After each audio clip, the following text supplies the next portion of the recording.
of their bureaucratic system when they were here. Then you have the people of central Vietnam and the highlands, the Hmong, and they were extremely, they don't like any government really. They don't like to recognize any suzerainty. And then you have the people of South Vietnam, who are much closer to the Thai, not only in temperament and nature, but ethnically, culturally, genetically. In fact, what is now the Mekong Delta in South Vietnam was, there are two stories. One that a Thai king or ruler lost it in a bet, and the other one was that he fell in love with a girl to the north and he gave it as a dowry. I prefer the second story. All right, tell us how you do this. How you do this? Well, if you're... Start from scratch. All right, if you're a vet... Well, how I did it was, John Kerry announced at the May... Let me go back here. I have to just... I've got to sort my cerebral filing cabinet. At the May Council of Administration meeting for the Department of Massachusetts, my last one as district commander, it was announced, there was a bulletin announced that John Kerry had come back and the senator had said that there was a new dialogue between the government in Hanoi and our government.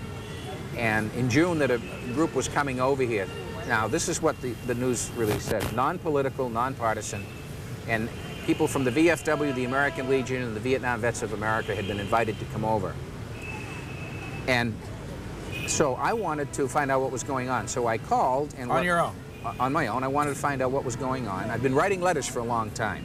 I go to PLW MIA hearings all the time. I go to vigils. You know, I march in parades when they bring the wall around. I carried my district standard and my post standard whenever I could to show support. And what happened was, what was supposed to have been a non-political, very open process turned out to be extremely political, and a congressman from the 17th district by the name of Lane Evans, a Marine combat vet from Vietnam, Silver Star, I think, had a committee, and he sat in Cambridge. And Joe Kennedy is on that committee from the 2nd district. It's the Subcommittee on Oversights and Investigations, and they were dealing with homelessness amongst the veteran population in the United States. And I met Lane Evans there and talked to him. And when I heard about this trip, I called, and basically I got into a real kind of a dueling match, because they didn't want someone who was involved with at that time I was production manager and co-host on Bob Cadero's show called Veterans Issues and Answers, which is public access Cablevision. Great show, do a lot of good. They didn't want someone coming over there with a camera who was independent, who wasn't, quote, connected, I guess, or part of the whole process. The committee didn't. Lane Evans did. And they never returned any of my phone calls. I did talk with Bob Wallace, now Commander-in-Chief of the VFW, then he was Senior Vice. We had a good conversation. Let me interrupt to ask you, Sure. Is there a chance that the reaction on the part of politicians when they hear from somebody like you is that there's a guy, he's got his own problem, we don't need to deal with that, and we've got a bigger problem to deal with, and they just, you know, try, I mean, are there a lot of people like you saying, I want a part of this action because I've got my own personal pain to work out? Well, I've been working on my personal pain thing for a long time. And I think, in my particular case, I think it's a matter, I've got a paper trail, Brian, that must be that thick. And I've said, one of the things I mentioned to Senator Kerry was, I said, what the hell's taking so long? We should have been doing this a long time ago. And he agreed with me. And then, but Lane Evans' people, they never returned my phone call. Ginny Foote never called me back. They refused my phone call. So I called, on the suggestion of someone in Washington who wishes to remain anonymous, I called the UN, the Vietnamese delegation to the UN, and wound up speaking with Dong Kang Ching, who is now back here in Hanoi after a 3 or 4 year stint at the UN, and told him my situation. He said, well, don't worry. He says, I'll call him and explain that we have no problem with you going and bringing a camera and making this meeting or whatever available to people. It was extremely closed. And fine. Well, they didn't return his calls, so then he called on behalf of the ambassador. They didn't return his calls, and I got a call and says, you want to go to Vietnam? I says, sure. He said, you can go for 3 weeks if you'd like. He said, we need such and such information, and basically I got over here at the invitation of Ambassador Khan. Last August. Last August. And, okay, let me just... prior to my going over, as I told you earlier, Dick Fuchs, Bob Detweiler, and myself, and the community of Norwell hosted them. This is all Massachusetts. Let me though go through, and let's try to go through it quickly because we've got so much to talk about. The specifics about how someone gets permission, the plane they travel on, how you get here, what it costs, all those things. Okay, when I came over, I came basically at my own expense, except that Bob and Debbie Shervenker out in Phillips, Wisconsin, they sent a generous contribution to help defray expenses, and so did Marie Wood from Melrose. And why are these people involved? Well, I've known Bob and Debbie for some time, and a friend of mine, Jerry Schmeiser, and his wife Sue, he's a retired Sergeant Major Marines. We go back a long time, 20 years or more, as close friends. And Jerry is also a Vietnam vet, and when they found out I was going, and I had said to Jerry I wasn't going to be able to come out, and I asked if Bob and Debbie, their outfit is Phillips Plastics, if some way they would like to be a part of this and could maybe help sponsor it. Well, they couldn't do it corporately, they said, but so they sent me a personal donation. And Marie Wood,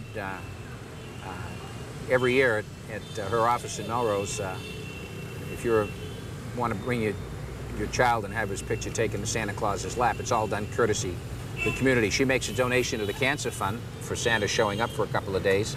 And and she knows that her Santa Claus was Santa in Da Nang in 1969, so she said to me, okay, Santa, here's a couple hundred, I hope it helps. And then Mert down at the Camera Connection, who does all of this, gave me all the equipment I needed to come over this time. All right, what did it cost to spend a month in this country? What the whole cost from start to finish? Well, last time, start to finish, was about, let's see, $3,600 in airfare, and it was about $6,300, and there were two of us. There were two of you, so the $3,600 goes for two. What was it be for one? Let's talk about this time. No, those were the hard expenses. Airfare for the two of us and expenses in country for the two of us. All right, so a single person, this time you've come as a single person, what's your airfare cost? Airfare was $1,744. Coach. Oh, yeah. Traveling. I'm like you, Brian. I was so delighted to see you traveling coach. I really was. I mean, I said, boy, that guy's all right. Traveling via what? Logan. What airline? Northwest Orient. Logan to Boston. Boston. Logan at Boston to O'Hare. O'Hare to Narita, Japan. Narita to Bangkok, and then the Airbus from Bangkok to here on Thai Airlines. What's that time take? Well, let's see, the original takeoff at Boston was 09:25 on the morning of the 15th, and in Boston, and arrival in Bangkok, crossing the date line, of course, was about 11:28, I think, the night of the 16th, almost midnight of the 17th. So you're talking about 30 hours? Actual flight time, I think, is about 22. Do you have a problem physically getting through this? Jet lag? Not me, I sleep. Now, I never rode an 8K either, but I... Go back to the paperwork needed. Now, I ran into you in the Vietnamese embassy. Right. Where were you at that point in the process? What I had done first was I had called Lê Dung at the Vietnamese delegation in New York and told him that I would like to go back. How do I go about it? But you're talking to him as a journalist type. Right. Not as a citizen. In other words, if... You have to arrange it through a travel agency. And, oh, I'm sorry, Brian, I didn't understand. All right. You asked me how I got here, so I was... No, that's all right, but actually, if you talk more to the people... All right, if you want to come over here as a tourist, or if you want to come over here as a Vietnam veteran who wants to come back, and you want to put your stuff on the table and you want to deal with it.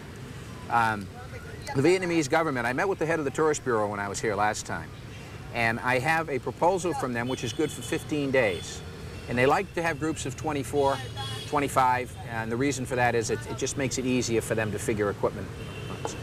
And it was $950 or $60 for 15 days in country. That included your meals, your lodging, and all in-country transportation, whether it be Air Vietnam or van. And it included Hanoi, it included, I believe, Hue and Da Nang. It can include any number of places, China Beach, then on down to Ho Chi Minh City.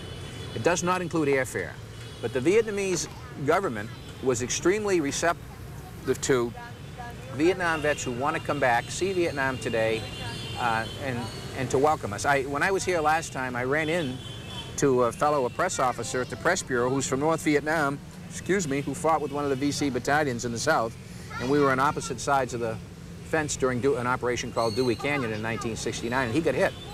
And he had a big scar, and I said to him, I said, "Did you get hit?" And he said, "Yes." And I said, "In the South?" And he said, "Yes." And I said, "D.C., NDA?" He said, "D.C." I said, "Where?" And he said, "Near the DMZ." I said, "During Dewey Canyon?" And he said, he says, "Americans call it Dewey Canyon." And he said, I said, "Who were you engaged with?" He said, "Marines." And I said, "Oh."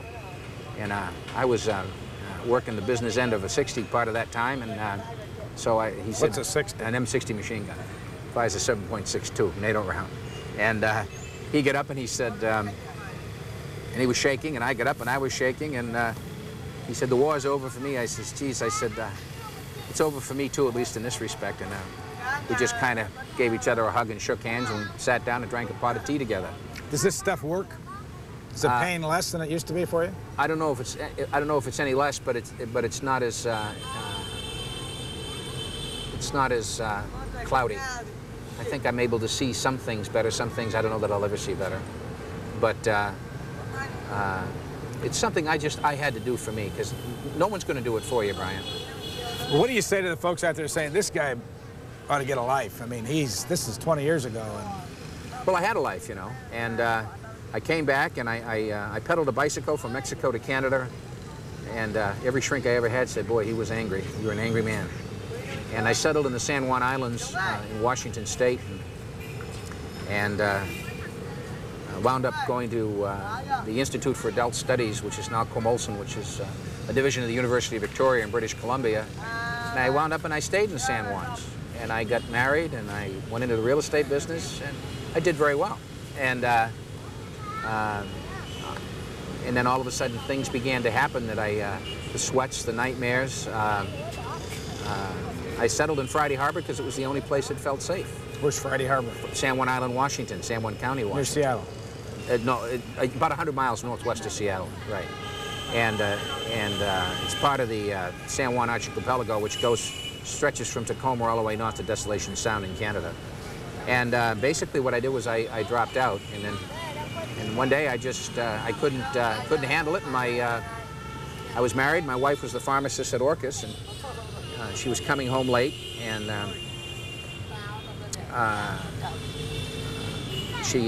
somehow Sam, who's retired now and has gone back to his family farm on some island in the Aegean, he's a Greek fellow, great guy. There was the early ferry, they had a spot, and they knew she was the pharmacist, and she was going home, and rather than have her wait for the next boat, she got on that boat. When I heard her drive into the yard just as I had rolled my hammer back in my 44. When she came in, I was sitting with it in my lap, and it was many trips. That was the first trip to the VA for about 7 or 8 months, and it's been in and out, in and out. Yeah. Do you think you're normal now? I mean, I don't know what the word normal means. Thank you, Brian. Are you? Good, because I don't know what the hell it means either. I don't think anyone But does. do you feel stable about your life? Well, I think I've managed to say no to a lot of stuff that was interfering with me personally. And the Commissioner for Veteran Services, Tom Hudner in Massachusetts, in the last couple of years, he's become a good friend. And I think because of him and because of the kind of guy he is, I've become more and more focused on POW MIA affairs. I mean, I taught school for a while, Brian, and you know, it's not that I don't want to do things. It's just that things happen that that are totally involuntary, and I go. But the commissioner made me poignantly aware that there's something terribly wrong with any society or any group. I knew that there were still some people out there from Korea, for instance. I didn't know there were 8,177 of them. And then when I found out that there were 78,000, I think 685 or 6 from World War II that are MIAs. And this was all, I mean, we should know about this.